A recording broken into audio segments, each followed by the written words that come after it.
অনূর্ধ্ব-19 Asia cup ক্রিকেটে বাংলাদেশ শুধু defending champion না, বলতে পারেন ডাবল ডিফেন্ডিং চ্যাম্পিয়ন। গতবারের শিরোপাও বাংলাদেশ জিতেছে, তার আগের বারের শিরোপাও বাংলাদেশ জিতেছে। এইবারের টুর্নামেন্টে তাই শিরোপা জয় ছাড়া অন্য কোনো কিছু ভাবারই সুযোগ নেই। সে লক্ষ্যে আজিজুল হাকিম তামিমের দলের শুরুটা হয়েছে ভালো। আফগানিস্তানের বিপক্ষে জয়েই আমরা টুর্নামেন্টটা শুরু করেছি, কিন্তু 3 উইকেটের যে জয় সেইটা কি কিছু দুশ্চিন্তার জায়গাও উস্কে দিচ্ছে না?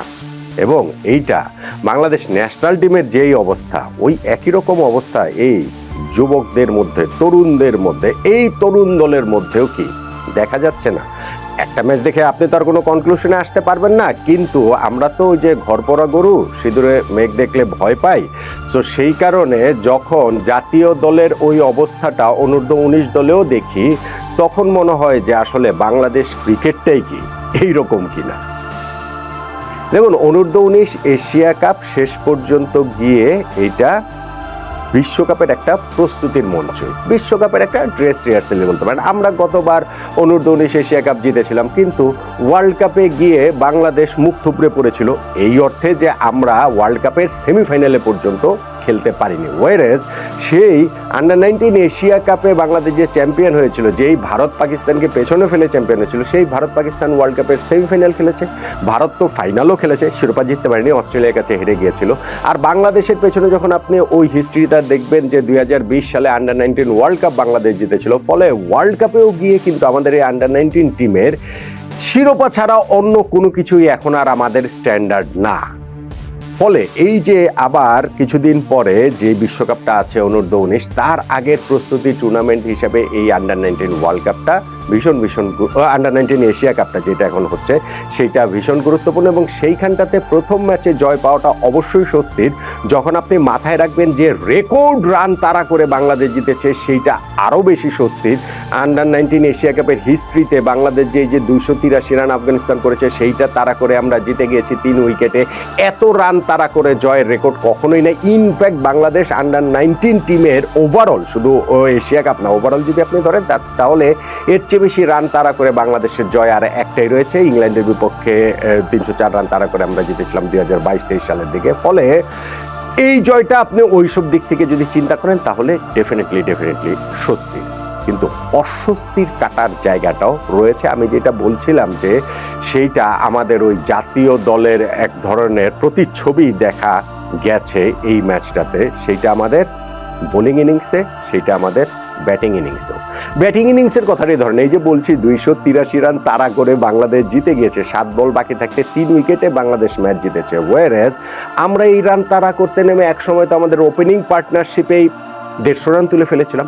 26.4 ওভারে 101 রানের ওপেনিং পার্টনারশিপ। 283 রানের টার্গেটটা, 84 রানের টার্গেটটা তো তখন অনেক বেশি সহজ হয়ে যাওয়ার কথা না? আরও সহজ হয়ে যাওয়ার কথা। ঠিক আছে, আমাদের 2 ওপেনার আউট হয়ে গেছেন, কিন্তু তারপরে 3rd উইকেটেও তো একটা পার্টনারশিপ হয়েছে 66 রানের। এক সময় তো বাংলাদেশের হিসাবটা এরকম ছিল, 45 বলে 48 রান প্রয়োজন, হাতে আছে 8 উইকেট। বাংলাদেশের তো এই ম্যাচ ভাই ঘুমিয়ে জেতার কথা, কিন্তু আমরা ঘুমিয়ে তো জিতিনি। শেষে গিয়ে এমন একটা অবস্থা দাঁড়িয়েছিল যে বাংলাদেশ না এই ম্যাচটা হেরেই যায়। ফলে ওই যে বাংলাদেশ জাতীয় দলের কথা বলছিলাম, আমাদের জাতীয় দলের ক্ষেত্রে কিন্তু এরকম জিনিস আমরা দেখি, সহজ ম্যাচ আমরা কঠিন করে ফেলি, কঠিন করে হেরে যাই, কখনো জিতি। সো এইটা কিন্তু আমাদের এই দলটার মধ্যেও ওই রকমভাবে দেখা গেল। আমাদের এইখানটাতে ওপেনিং পার্টনারশিপে জাওয়াদ আবরারের সঙ্গে ওইখানটাতে বেগের যে পার্টনারশিপটা হলো, সেই পার্টনারশিপে 151 রান। হ্যাঁ, আবরারের পার্টনার ওইখানে 62 রান করে 68 বলে তিনি আউট হয়ে গেছেন। জাওয়াদ আবরারও কিছুক্ষণ পর আউট হয়ে গেলেন। তার একটা আফসোসের জায়গা থাকতে পারে যে সেঞ্চুরিটা তিনি মিস করেছেন, 112 বলে 96 রান করে তিনি আউট হয়েছেন। কিন্তু আবরারের ইনিংসটাতে আমি একটুখানি একটা ছোট্ট ফুটনোট দিয়ে রাখতে চাই। ডেফিনেটলি তিনি একটা ভালো ইনিংস খেলছেন, ডেফিনেটলি আমাদের এই ব্যাচের one of the most promising batsman হচ্ছেন গিয়ে তিনি। কিন্তু তার এই যে ইনিংসটা খেলেছেন, ইনিংসটাও খুব ভালো ইনিংস খেলেছেন। আমি ফুটনোট যেটা দিয়ে রাখতে চাই সেটা হচ্ছে গিয়ে, আবরার কি আসলে সেঞ্চুরির জন্য খেলেছিলেন? কেন আমি এই কথাটা বলছি? ধরেন তিনি তার 50-তে পৌঁছে গিয়েছিলেন মাত্র 45 বলে। ওই সময়টাতে তিনি একটা ছক্কা মেরে 50-তে পৌঁছেছেন। 45 বলে 52 রান, মানে ওই ছক্কা হওয়ার প্রেক্ষিতে তখন তার স্ট্রাইক রেট ছিল ব্যাটিংয়ের 115। ওয়ারেজ তিনি যখন 96 রান করে আউট হন, তখন তিনি বল খেলে ফেলেছেন 112টি বল। অর্থাৎ প্রথম ৪৫ বলে যিনি ৫২ রান করেছেন ১১৫ স্ট্রাইক রেটে, তিনি পরের ৪৪ রান করতে ৬৭ বল খেলেছেন এবং মাত্র ৬৫ স্ট্রাইক রেটে। সো ফার্স্ট 50 এবং সেকেন্ড 50 প্রায় কাছাকাছি, তো সেই ১১৫ স্ট্রাইক রেট এবং মাত্র 65 স্ট্রাইক রেট, এইটা একটুখানি আসলে পীড়াদায়ক। এইটা একটুখানি আসলে মানে বোঝা যাচ্ছিল না যে তার ইনিংসটাতে, হ্যাঁ হয়তোবা তিনি সেঞ্চুরি পেলে তারপরে তিনি ইনিংসে এক্সেলারেট করতেন, অথবা তিনি যদি ইনিংসটা আরও লম্বা করতে পারতেন বাংলাদেশের জয়টা হয়তো সহজ হতে পারতো, সেটা বলতে পারেন। কিন্তু আমার জাওয়াদ আবরারের এই জায়গাটাতে একটুখানি আসলে খটকা লাগে যে তিনি ওই জায়গাটাতে পার্সোনাল গ্লোরির জন্য, সেঞ্চুরির জন্যই আসলে খেলেছিলেন কিনা। বাট স্টিল এই দুইটা উইকেট যখন আমরা হারিয়েছি, উইকেট হারানোর পরও তো আমাদের আজিজুল হাকিম তামিম এবং কালাম সিদ্দিকের পার্টনারশিপ আরও একটা ৬৬ রানের হলো, যেটা আমি বলছিলাম, সেইখান থেকে তো বাংলাদেশের ম্যাচ জেতার কথা সহজেই। ৪৫ বলে ৪৮ রান লাগে, হাতায় ৮ উইকেট নিয়ে ম্যাচে আর আফগানিস্তান তখন আর কিভাবে থাকে। কিন্তু আফগানিস্তান ওই জায়গাটা থেকে ম্যাচে প্রবলভাবে কামব্যাক করেছে, অথবা আমরা তাদের কামব্যাক করার জায়গাটা তৈরি করে দিয়েছি। আমাদের ক্যাপ্টেন আজিজুল হাকিম তামিম, তিনি ৪৮ বলে ৪৭ রান করেছেন, তার পার্টনারও আগে আউট হয়ে গেলেন। এই থার্ড উইকেট পার্টনারশিপটা যখন ব্রেক হলো, আমরা একের পর এক উইকেট হারিয়েছি, পাঁচটা উইকেট আমরা ওই ফেজটাতে হারিয়েছি। ফলে শেষে গিয়ে যদি রিজান হোসেনের ওই অপরাজিত ১৭ রান, ওইটাই তো মহামূল্যবান, ওইটা না হলে বাংলাদেশ কে জানে এই ম্যাচটা হয়তোবা জিততেও পারত না।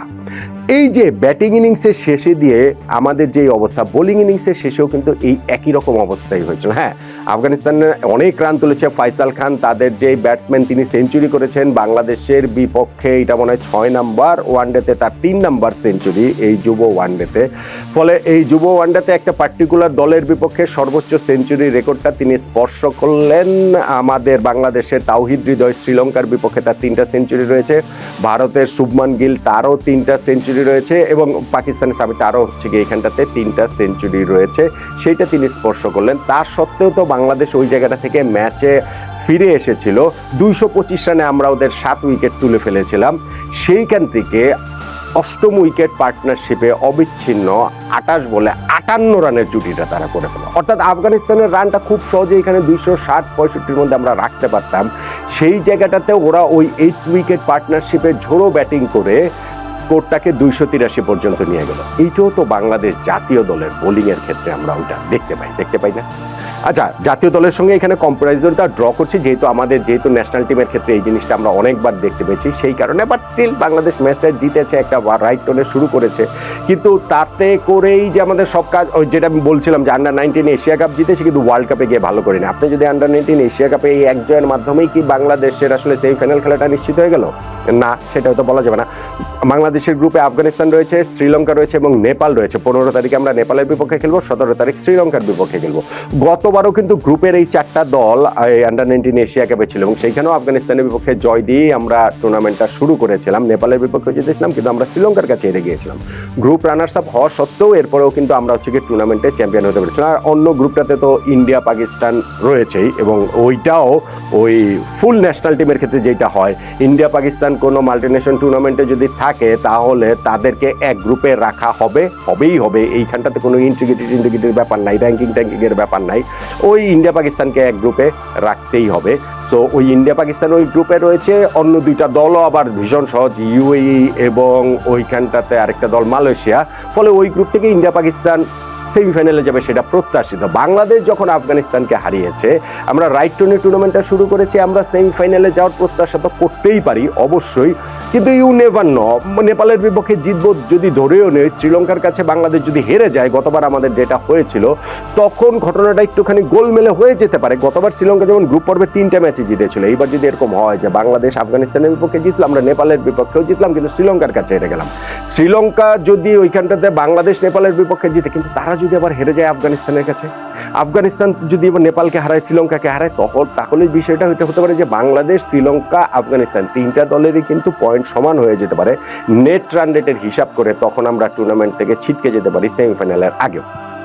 আমি একটু আর্লি বলে ফেলছি, আমি একটু আগাম বলে ফেলছি, নিশ্চিতভাবে মানে আমি জাস্ট হিসাবটা বোঝানোর জন্য বলছি। ফলে এই আফগানিস্তানের বিপক্ষে জেতা মানেই যে বাংলাদেশের ধরেন হচ্ছে গিয়ে সেমিফাইনাল খেলাটা নিশ্চিত হয়ে গেছে, বিষয়টা সেটা নয়।